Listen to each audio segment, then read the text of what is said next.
રાઘવ જુયાલનો જે ડાયલોગ હતો ને એ પણ લોકો અત્યારે કહેવાય કે ટ્રેન્ડ કરી રહ્યા છે કે એક બાજુ આખું બોલિવૂડ અને બીજી બાજુ એક ઇમરાન હાશમી, તો એ ટાઈપનું પણ આની અંદર તમને જોવા મળશે અને જોરદાર એક્ટિંગ જોવા મળશે. અને ખાસ કરીને આની અંદર એવું નથી કે અત્યારની ફિલ્મોની અંદર તમને મારધાડ જોવા મળશે,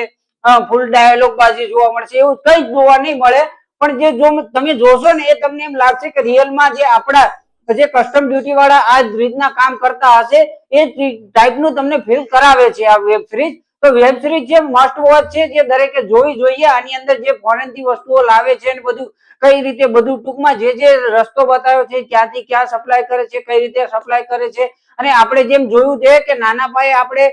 મોજે દરિયા ફિલ્મ ની અંદર જોયું હતું કે કઈ રીતે દારૂનો સપ્લાય ની અંદર કરવામાં આવે છે, એમ આની અંદર છે ને ફોરેન થી કઈ કઈ વસ્તુ કઈ રીતે આપણે કરવામાં આવે છે, અહીંયા મોકલવામાં આવે છે, એ તમને જોરદાર રીતે અને તમને જોડી રાખે એ રીતે ખાસ કરીને બતાવવામાં આવ્યું છે, જે તમને જોવાની ખૂબ જ મજા આવવાની છે.